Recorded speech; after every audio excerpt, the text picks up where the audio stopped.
Pastor Glaucio, nós já vamos ouvir a palavra do Senhor. Eu creio que Deus tem colocado uma palavra no coração do seu servo para ministrar aos nossos corações. Eu queria pedir ao pastor Eliezer para vir fazer essa oração. Glória a Deus. Aleluia, Deus.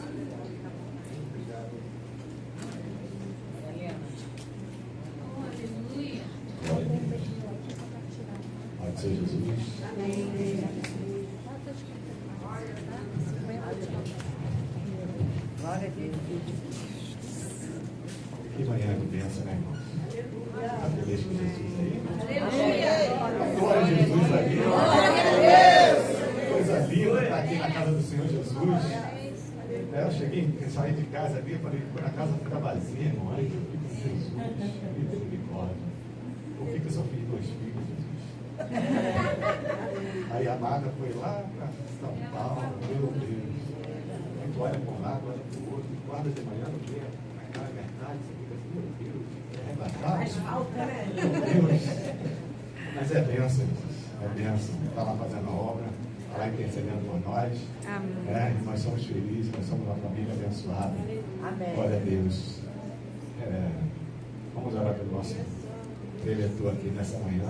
Eu sei que Deus vai usar ele poderosamente. Amém. Eu queria que você estendesse sua mão para cá.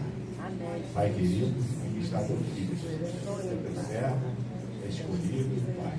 É uma atalaia nas tuas mãos. Pai, é um homem que tem, Senhor, Pai, intimidade contigo. Pai, no qual o Senhor tem usado ele poderosamente, Pai. Com autoridade, com intrepidez, Pai. Pai, com ousadia. E assim não vai ser diferente nessa manhã. Porque foi o Senhor que marcou esse encontro com a vida. Pai, o Senhor não vai usar ele poderosamente, Pai. Já quero, Senhor, declarar sobre a vida dele toda a sorte bênção, Pai. E tudo aquilo que ele se preparou para estar trazendo aqui nessa manhã. Pai, que não possa ficar nenhuma letra, Pai. Mas, Senhor, que tu possa estar, Senhor, trazendo à tona, Pai, tudo aquilo que o Senhor projetou na vida dele nessa manhã. Pai, assim eu quero te agradecer pela vida do teu servo, pela vida da sua casa, pela vida da sua família. Pai, que ele possa fazer a diferença aqui nesse lugar, nessa manhã. Ah, Pai, muito obrigado. Obrigado, Deus, pelo teu grande amor para com a vida do teu servo, Pai. Assim nós te louvamos e te agradecemos. No nome de Jesus, toda a igreja diz: Amém. Glória a Deus. Glória a Deus. Amém, irmãos? A paz do Senhor Jesus. Amém? Amém. Glórias a Deus. Louvado seja o Senhor. Quero agradecer a Deus pela oportunidade de mais um dia poder estar aqui com os irmãos para compartilhar não só da palavra, mas sobretudo da presença de Deus que está nesse lugar, né? Sabemos que já temos recebido de Deus. Deus já tem trabalhado nas nossas vidas aqui. E agora vamos compartilhar a palavra de Deus. Quero agradecer a irmã Verinha pelo convite, a pastor Anderson, todos aqueles que fazem parte desse trabalho de oração. Deus abençoe a vida de vocês poderosamente, como você que veio nessa manhã para juntar as brasas, né? Juntar as brasas para que a chama ela venha cada vez arder mais nos nossos corações pelo trabalhar de Deus nas nossas vidas. Que Deus te dê cura nessa manhã. Que Deus nessa manhã te visite poderosamente, te dê entendimento que você precisa para lidar com as adversidades do dia a dia. Que Deus nessa manhã visite a tua casa, colocando em ordem as coisas que estão fora do lugar. Que Deus nessa manhã visite teu casamento, tua vida conjugal, visite a tua saúde emocional, a tua saúde física, visite a tua vida espiritual nessa manhã. Estamos em um lugar, irmãos, onde o nosso papel é crer naquele que está presente aqui em nosso meio, de forma que entendemos que Ele é poderoso para fazer aquilo que nós precisamos, porque Ele sabe aquilo que precisamos. E aqui nos colocamos na dispensação do Espírito Santo de Deus, para que Ele tenha liberdade de operar na nossa vida conforme a sua vontade, conforme a sua soberania. Talvez estejamos buscando até algo que agrade o nosso coração, mas talvez Deus tenha um entendimento que exista algo que é mais necessário do que aquilo que agrade o nosso coração. Então que nessa manhã Deus tenha permissão para fazer na sua vida aquilo que parece bem primeiramente ao Espírito de Deus, aquilo que Ele sabe que nós precisamos, E em nome de Jesus, que você creia que você não vai sair desse lugar do mesmo jeito. Isso não é uma frase de efeito, isso não é um chavão. Isso é uma palavra proferida em direção à tua vida, de alguém que crê e sabe que Deus está nesse lugar e que Ele é poderoso para operar o milagre, para operar a obra, para realizar aquilo que precisa ser realizado em nome de Jesus. Amém? Glórias a Deus. Você pode tomar assento em nome de Jesus. Glórias a Deus. Aleluia, Jesus. Queria convidar você a abrir a tua Bíblia no livro do Apocalipse, capítulo 3.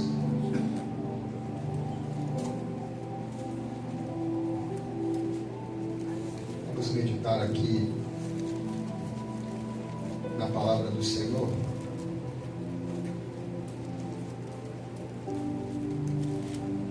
A irmã Velhinha trouxe uma palavra aqui que ela é muito importante para a nossa vida, como toda a palavra de Deus é. Mas ela trabalha no cerne da questão das nossas necessidades, né? Que é buscar em primeiro lugar o reino de Deus e a sua justiça, e todas as demais coisas nos serão acrescentadas. E também quero, dentro do que nós vamos compartilhar aqui, falar um pouco a respeito disso. No livro do Apocalipse, capítulo 3, do versículo 8 ao versículo 11, diz assim: conheço as tuas obras, e eis que diante de ti pus uma porta aberta, e ninguém a pode fechar. Porque tendo pouca força, guardaste a minha palavra, e não negaste o meu nome. Versículo 10: como guardaste a palavra da minha paciência, também eu te guardarei da hora da tentação que há de vir sobre todo o mundo para tentar os que habitam na terra. Eis que venho sem demora. Guarda o que tens, para que ninguém tome a tua coroa. Eu quero ler mais uma vez. Conheço as tuas obras, eis que diante de ti pus uma porta aberta e ninguém a pode fechar. Porque tendo pouca força, guardaste, repete comigo, guardaste a minha palavra e não negaste o meu nome. Como guardaste? Diga, guardaste a minha palavra, a palavra da minha paciência, também eu guardarei da hora da tentação que há de vir sobre todo o mundo para tentar os que habitam na terra. Eis que venho sem demora. Guarda, repita, guarda o que tens, para que ninguém tome a tua coroa. Amém? Glórias a Deus. Deus tem tratado comigo durante algum tempo dentro dessa palavra e tem me trazido um entendimento acerca do direcionamento que muitas vezes nós precisamos dar à nossa vida em relação à pessoa de Deus. Não há ninguém aqui dentro hoje que não tenha no seu coração o desejo de ser vitorioso. Não há ninguém aqui dentro nessa manhã que não tenha no seu coração o desejo de ser vencedor. Não há ninguém aqui dentro nessa manhã que não tenha em si o desejo de alcançar coisas que almejam o seu coração. Amém? Amém. Então isso é algo que nós temos em comum entre nós. O desejo de conquistar lugares mais altos. O desejo de conquistar o bem-estar da nossa casa. O desejo de conquistar uma cura. O desejo de conquistar uma condição financeira que nos dê mais conforto, que nos faça andar menos preocupados com as contas que nós temos que pagar diariamente.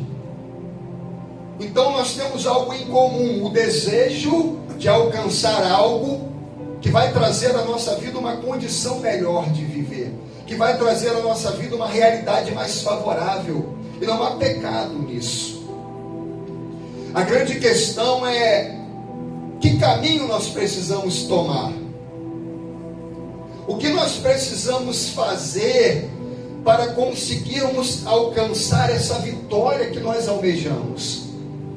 Porque na correria do dia a dia, na multidão das informações que nos chegam, Em meio aos problemas e às preocupações que nos cercam, muitas vezes nós nos sentimos perdidos.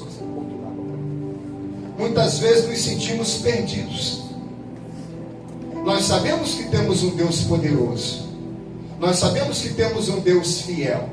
Nós sabemos que temos um Deus que não falha nas suas promessas. Mas a pergunta é, por que muitas vezes nós não vemos essas promessas serem cumpridas na nossa vida? Muitas vezes a pergunta é, por que as coisas não acontecem quando nós já esperamos que elas venham acontecer já há tanto tempo e até então nós não vimos a vitória, muitas vezes, de uma promessa que Deus tem na nossa vida? Essa é uma realidade que paira dentro da igreja diariamente. Essa é uma realidade que é compartilhada por cristãos, por filhos de Deus, por servos de Deus diariamente, que anelam por uma vitória, que anseiam por uma vitória, mas parece que o tempo se estende e as coisas não acontecem de forma favorável. E aí nos perguntamos, o que eu preciso fazer para que isso aconteça? O que precisa ser feito para que a promessa se cumpra, para que a vitória venha, para que eu alcance aquilo que eu almejo no Senhor e sei que Ele pode me dar? Porque não é impossível em Deus em nos abençoar, pelo contrário. Deus, como Pai, tem no seu coração um propósito maior do que o nosso, de sermos abençoados, a nele de nos abençoar.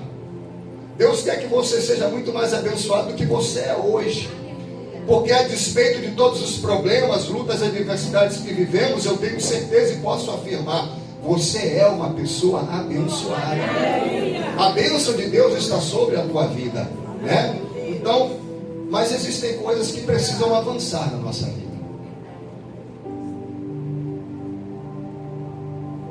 Então, quando eu olho para essa realidade, a grande questão é que Deus me chama a atenção para um posicionamento que eu preciso tomar.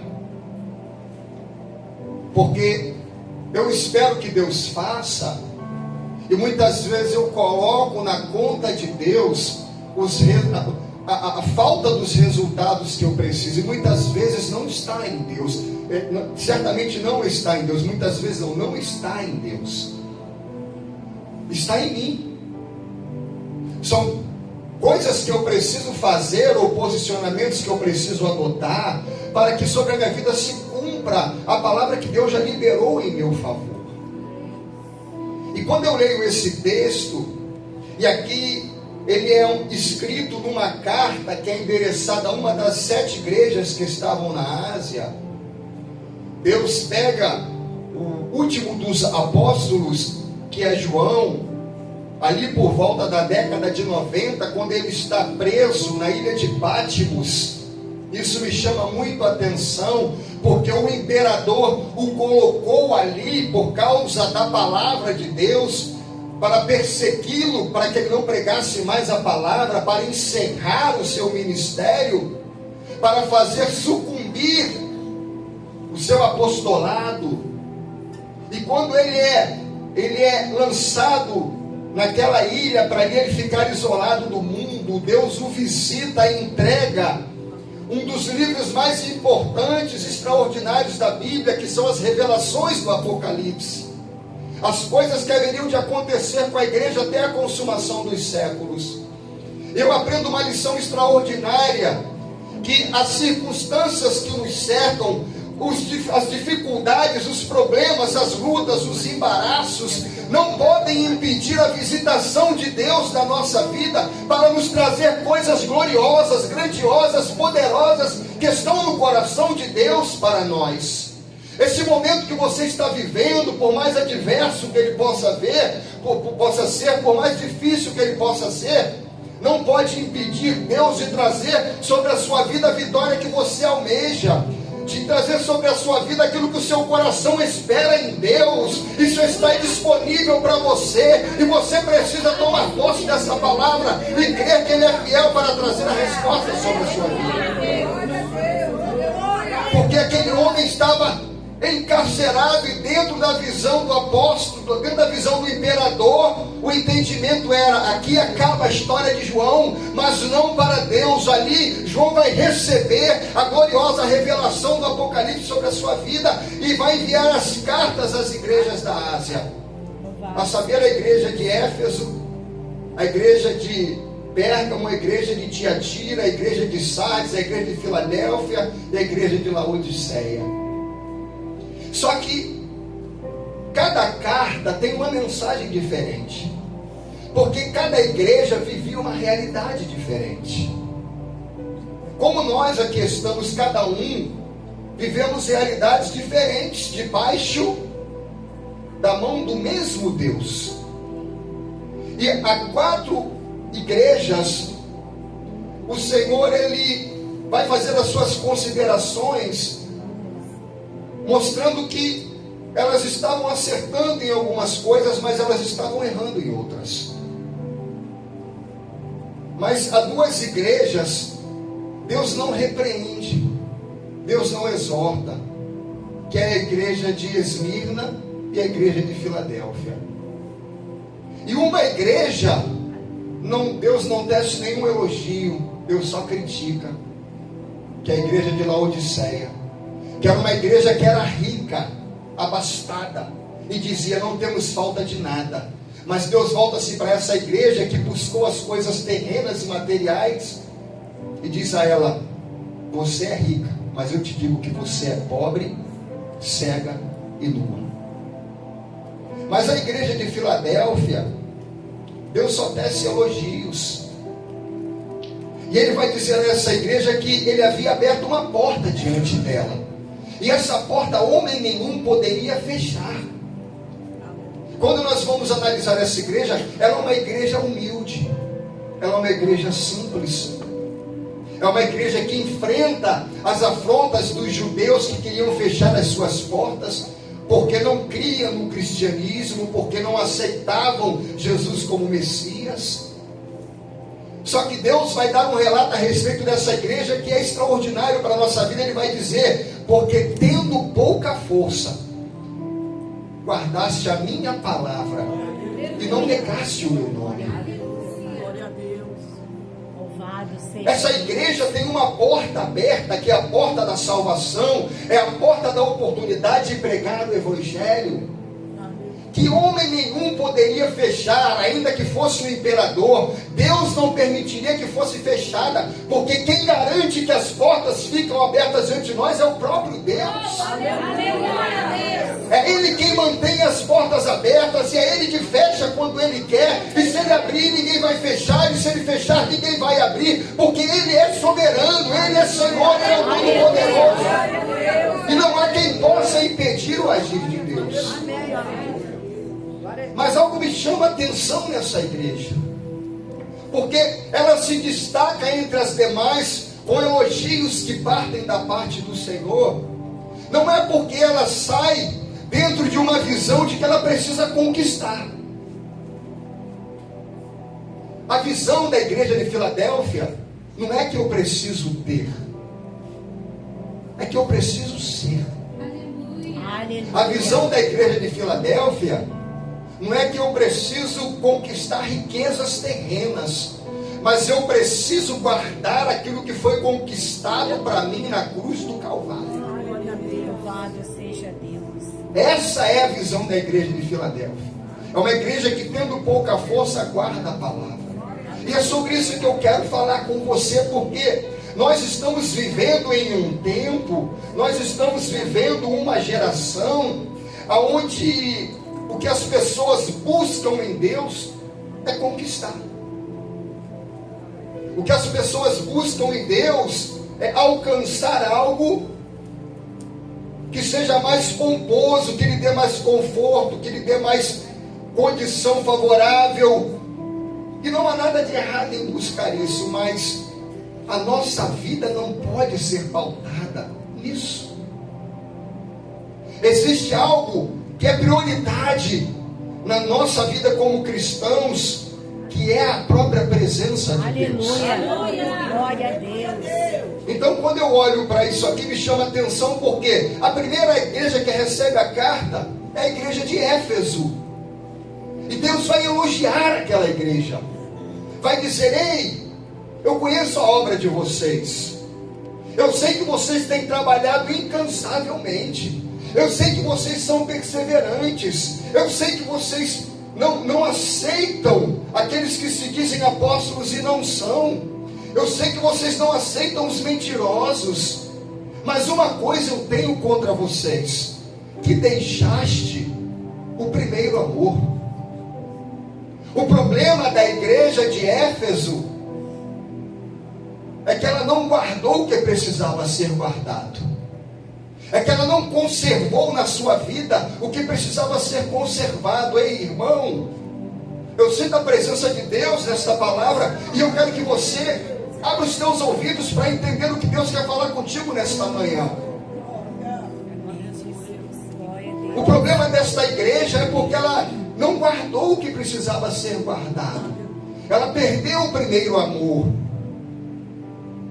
Ela perdeu a essência de alguém que entende que o amor a Deus é o princípio da vitória na vida de qualquer cristão.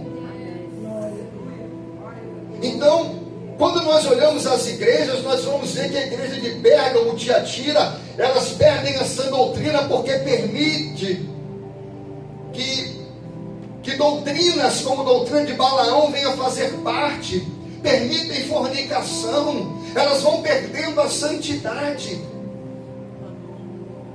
E a nossa grande preocupação precisa ser não em conquistar coisas que o Senhor nos dá quando tão somente nos posicionamos corretamente diante dele. Deus, ele não é homem para que minta, nem filho do homem para que se arrependa. Tendo dito, ele cumprirá. Aleluia. Deus não vai voltar atrás das suas promessas porque ele é fraco, porque ele se arrepende, porque ele não quer mais. Não.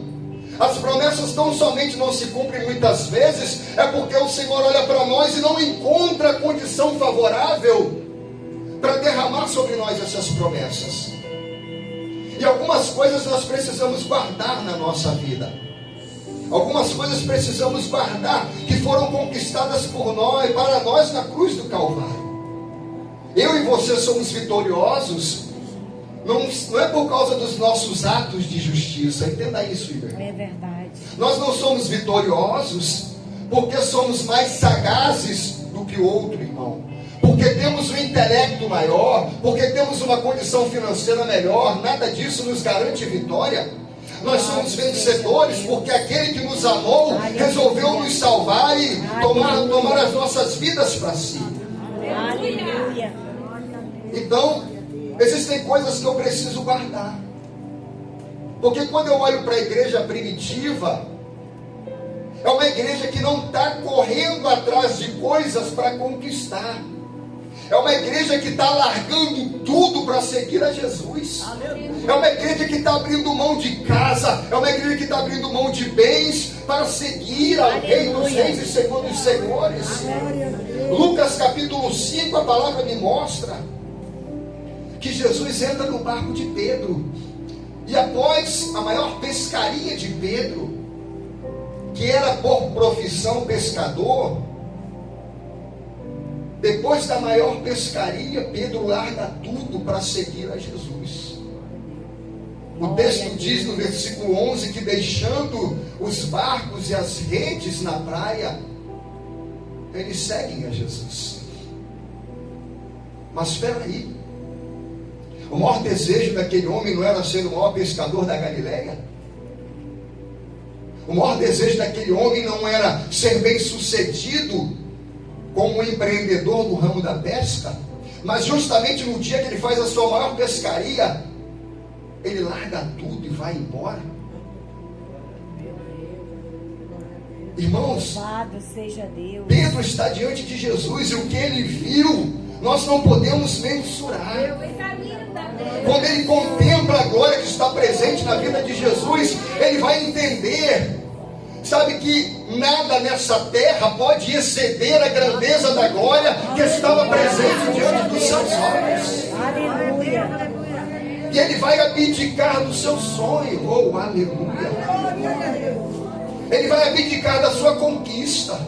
Ele vai abdicar dos seus planos, dos seus projetos pessoais, para se entregar a um projeto que não nasceu no coração dele, mas nasceu no coração de Deus, que não nasceu da sua vontade, mas que nasceu da vontade do Pai.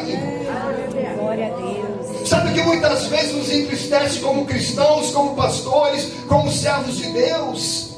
É sair pelas ruas e olhar pessoas que estão se entregando ao pecado, pessoas que estão muitas vezes nos sinais vendendo uma bala, perecendo, padecendo, quando o desejo que está no coração do Pai para a vida delas é algo glorioso que pode levá-las à prosperidade, até mesmo material, quando elas entenderem e se submeterem à vontade de Deus.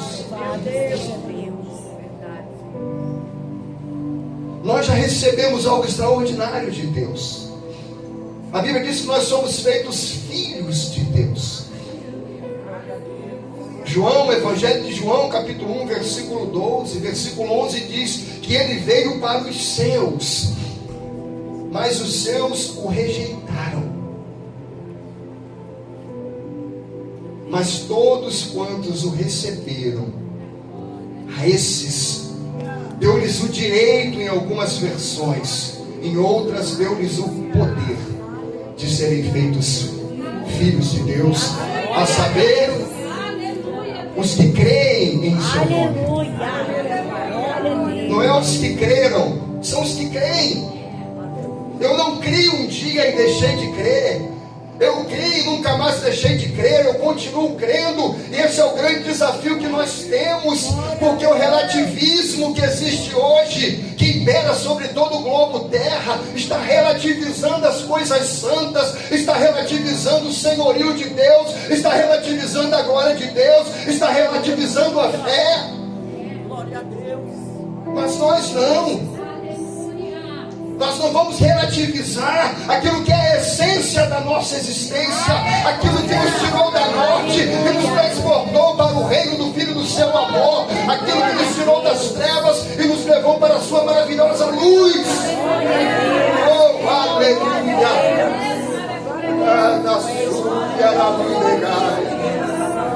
Oh, Espírito de Deus, o Senhor está nesse lugar.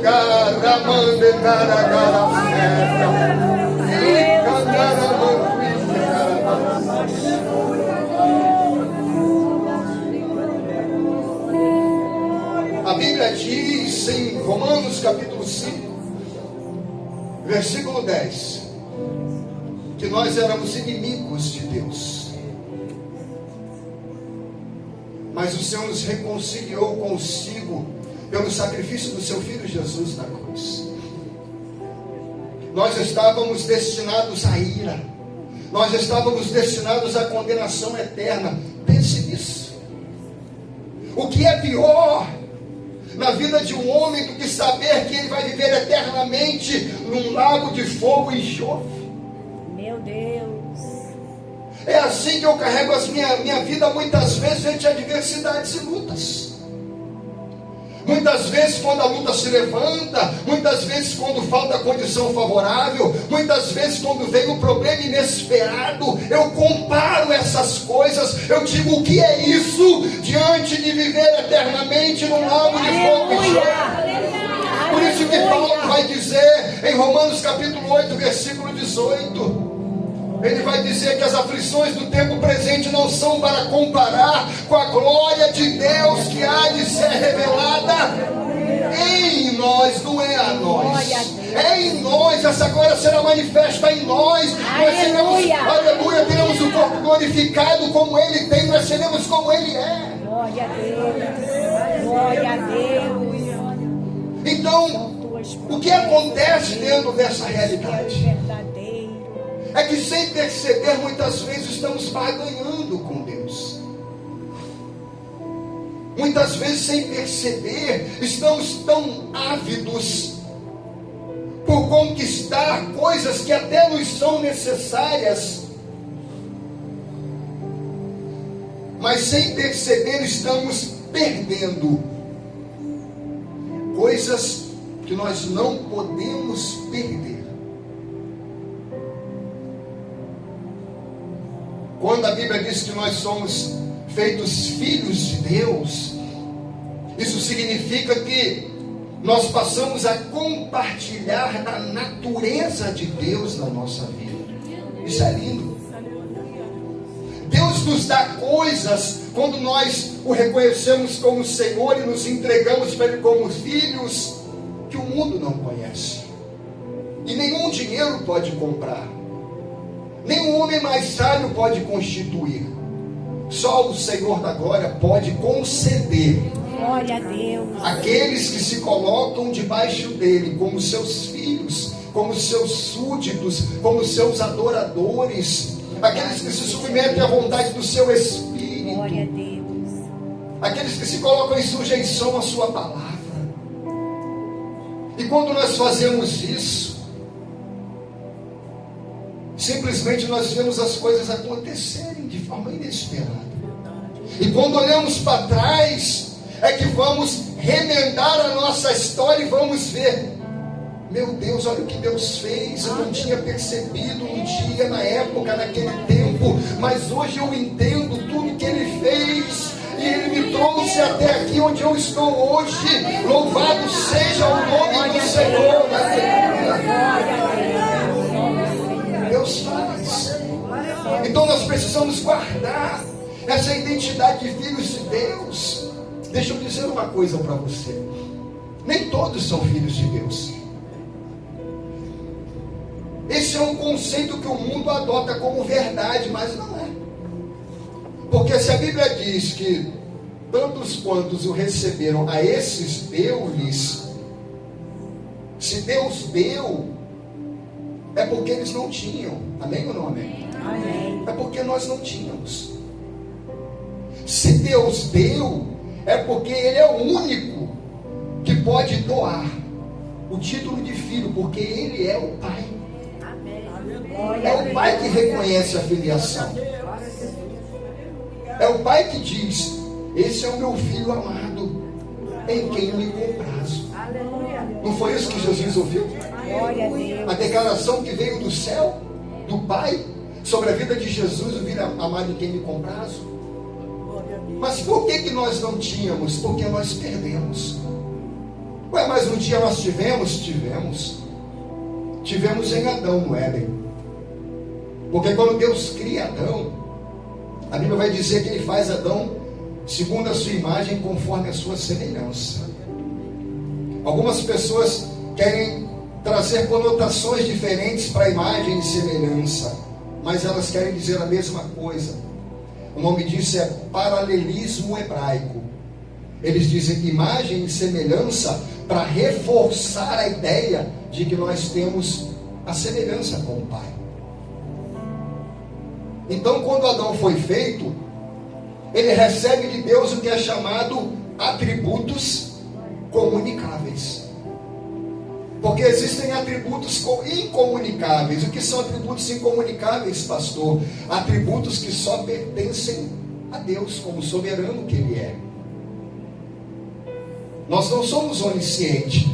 Deus é atributo de Deus. Glória a Deus. Nós não somos onipotentes. Atributo de Deus, exclusivo dele. Nós não somos oniscientes. Só Deus sabe todas as coisas. Atributo exclusivo de Deus. Nós não somos imutáveis. A imutabilidade é um atributo exclusivo de Deus.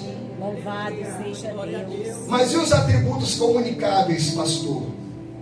Deus compartilhou com Adão quando fez ele, e consequentemente com todos nós.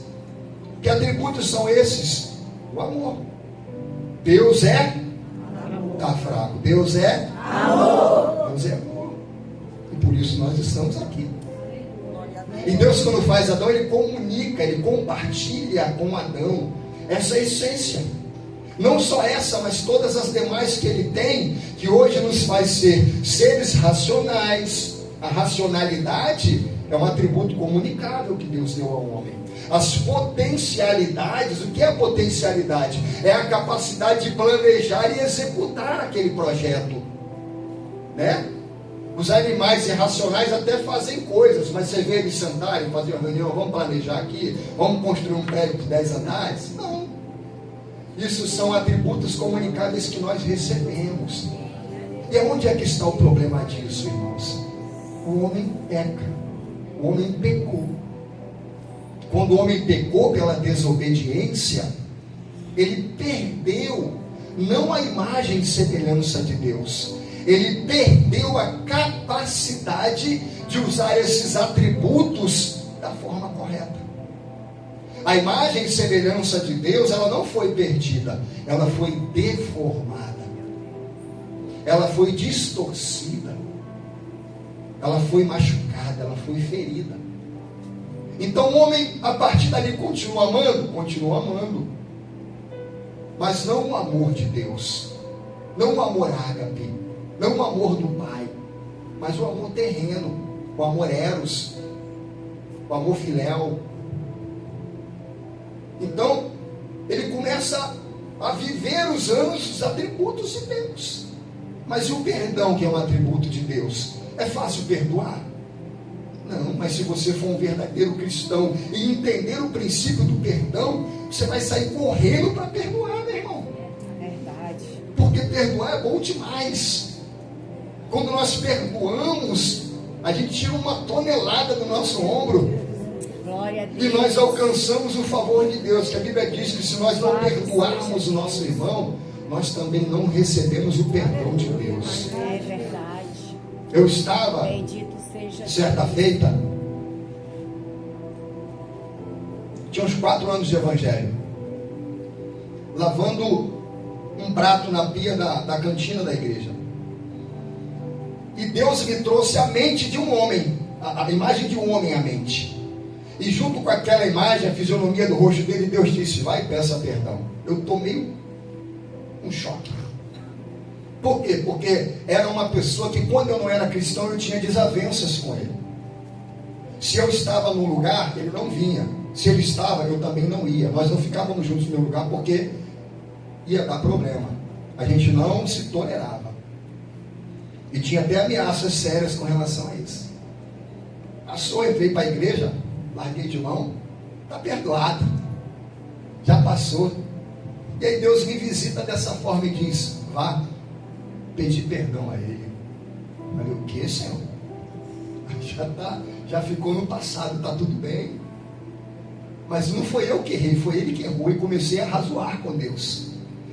Comecei ali a tentar argumentar. Meu irmão, não tente argumentar com Deus, você vai perder. Deus não tem como argumentar com Deus. A Deus se obedece, não se questiona. A Deus se obedece, não se argumenta tentando mudar o veredito de Deus.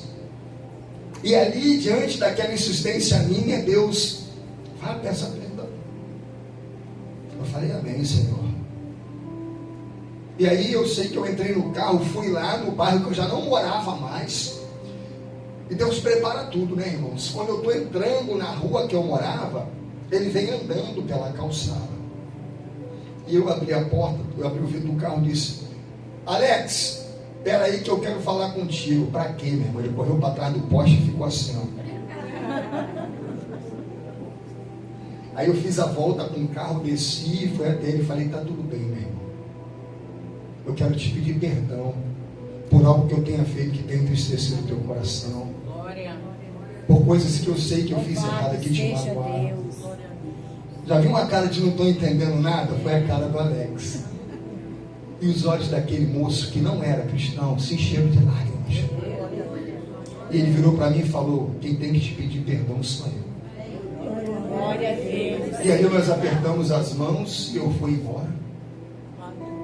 Se você perguntar para mim, além do que eu sei: pastor, o que aconteceu depois que você fez isso? Não me interessa. Mas eu sei que algo do mundo espiritual se reverberou em meu favor.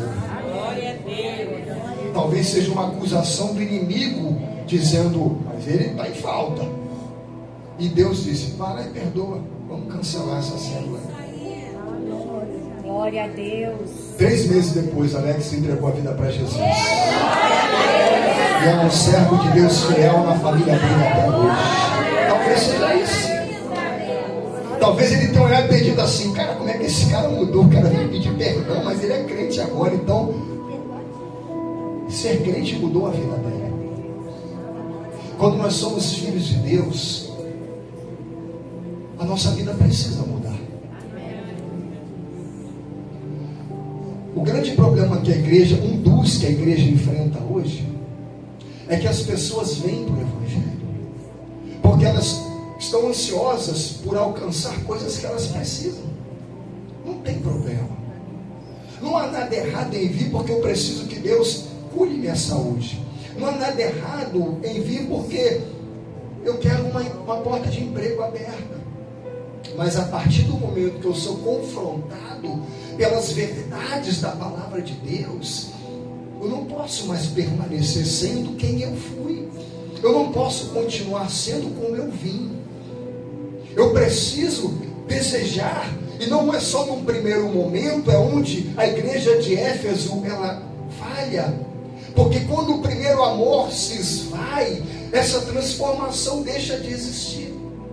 Quando esse primeiro amor que nós temos por desejar sermos iguais a Deus vai embora, essa transformação, essa mudança, ela fica estagnada. Eu até mudei, eu até cresci, mas eu parei, eu não avancei mais. Você entende isso? Diga amém. Amém. E a vida com Deus não é uma vida de porções. A vida com Deus não é uma vida de partes. A vida com Deus é uma vida de um todo. Aleluia. O que Deus tem para mim e para você é a plenitude da sua glória.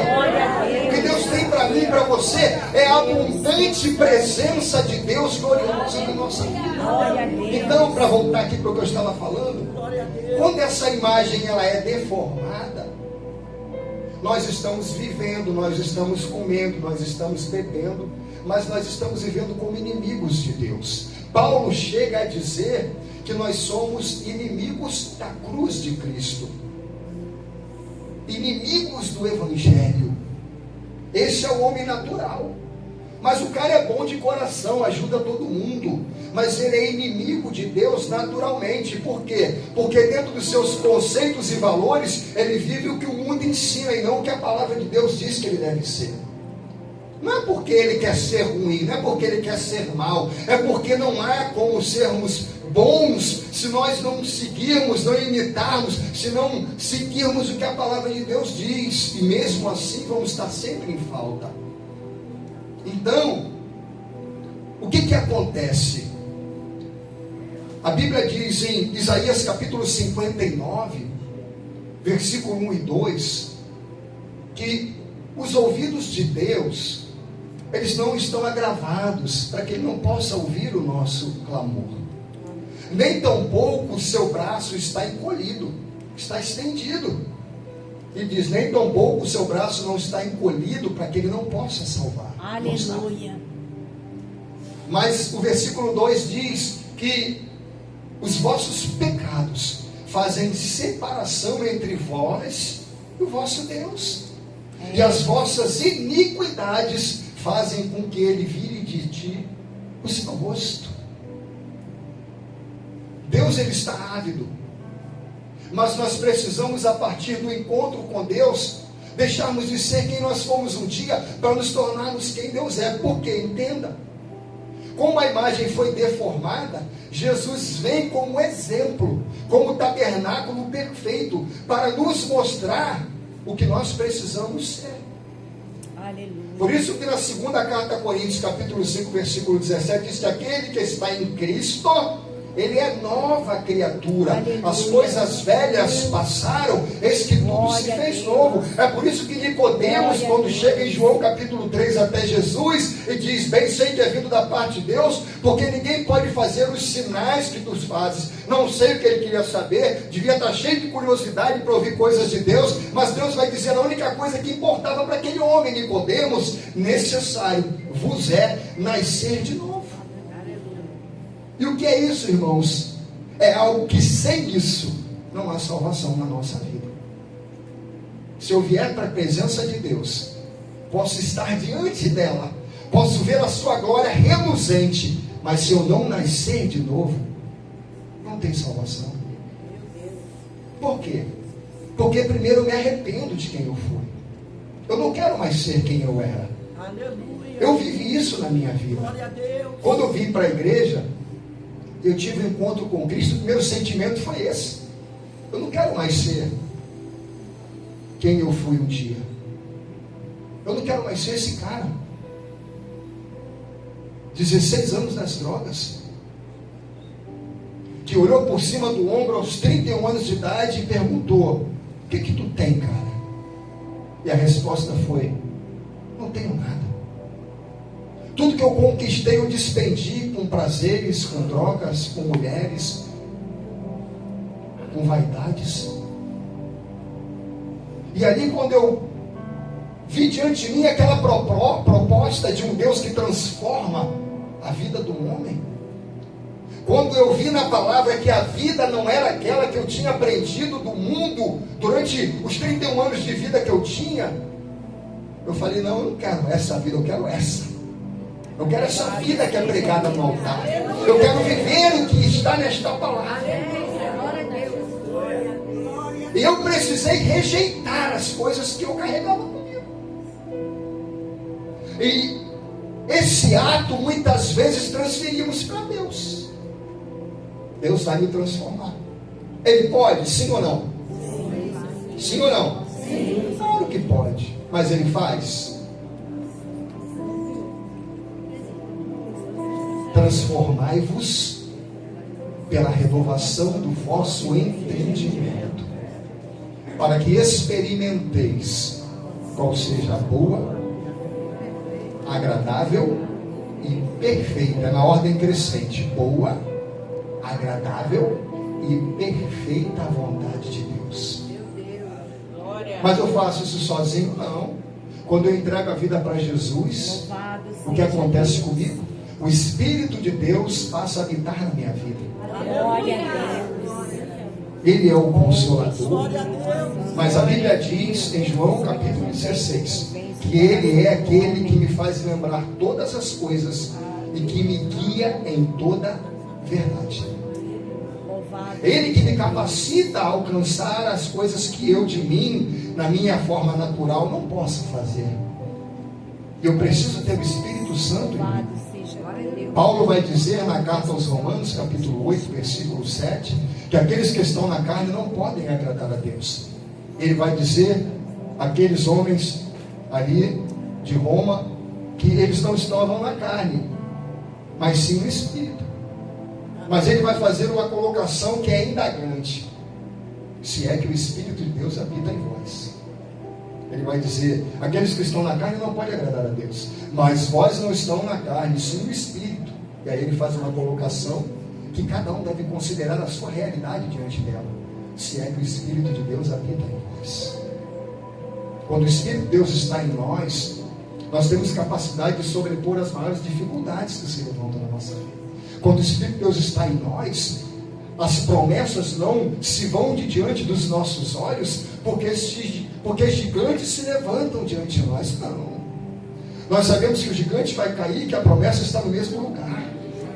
É como olhar para um dia nublado, com o céu cinzento, pesado, aquela garoa caindo, e saber que, ainda que a nuvem esteja ali, atrás dela existe um sol que brilha, aleluia, e que reflete os seus raios sobre nós.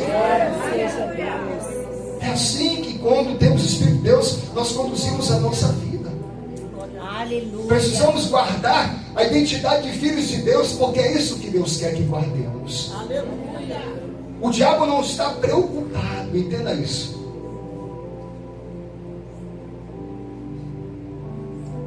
Ainda que ele queira trazer desgraça e ruína sobre a sua vida e sobre a minha, ele não está preocupado em que eu seja atropelado. Ele não está preocupado em que eu passe necessidade material, ou fome, ou frio, porque Paulo passou todas essas coisas. Quando nós vamos ver Paulo na carta aos Filipenses, capítulo 3, ele vai dizer que padeceu necessidade. Paulo vai dizer que esteve nu, foi açoitado, espancado. Mas Paulo não perdeu a presença de Deus na sua vida por conta das circunstâncias. Então nós precisamos ter essa convicção no nosso coração. A presença de Deus precisa ser real na nossa vida. É o maior bem que nós temos, sermos chamados filhos de Deus, porque o diabo quer tirar isso de nós. É verdade. Se eu passar fome, mas continuar sendo filho de Deus, louvado seja Deus, irmão. Aleluia. Se eu for atropelado e continuar sendo filho de Deus, louvado seja Deus. Se acontecer um problema dentro da minha casa, de determinada gravidade que eu não espere, mas eu continuar sendo filho de Deus, louvado seja Deus. Aleluia. Porque a minha promessa não é transitória, a minha promessa não é terrena, a minha promessa é celestial e ela é eterna. Glória a Deus. É isso que eu não posso perder. E pastor, por que o senhor está falando tanto sobre isso? Porque nós estamos vivendo uma realidade dentro da igreja, onde as pessoas estão perdendo o entendimento do que verdadeiramente é mais importante nas suas vidas. Isso faz com que elas barganhem com Deus. Meu Deus, meu Deus. Eu quero que a porta se abra, eu quero que a cura venha, eu quero um carro novo, eu quero uma casa nova. Mas e o zelo e o cuidado com o templo do Espírito Santo? É, Jesus. Para que ele possa habitar num lugar limpo, para que ele possa achar graça no lugar que ele habita, para que ele possa se alegrar nos dias que nós vivemos sobre essa terra, para que nós possamos fazer valer o sacrifício de Cristo na cruz do Calvário. Você é filho de Deus. Você é escolhido de Deus, você é separado por Deus, você foi salvo por Deus, você é guardado pelo poder de Deus. Glória a Deus. Oh, aleluia! Oh, Deus, que Não perca isso de visão, porque quando o problema se levantar, você não vai olhar para o problema como o que é maior, mas você vai ver que existe algo maior na sua vida, que é ser chamado filho do Deus vivo. Paulo diz: quer morramos, quer vivamos, nós somos do Senhor, e isso que importa para nós não é se eu vou morrer amanhã, não é se eu vou viver 30 anos, mas quer morra amanhã, quer morra 30 anos, que eu parta como filho do Deus vivo, que tenha alegrado e agradado o coração de Deus. Oh Espírito de Deus, Deus de poder.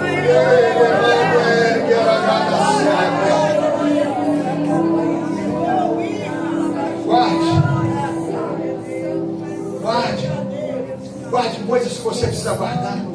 Guarde o título de filho de Deus. Guarde a fé no teu coração. 2 Timóteo capítulo 4, versículo 7: combati o bom combate, encerrei a carreira e guardei a fé. 30 anos combatendo, 30 anos apanhando, 30 anos sofrendo, 30 anos lutando, e a fé de Paulo não se esvaiu. Ele encerrou a carreira dele, combateu o bom combate e guardou a fé.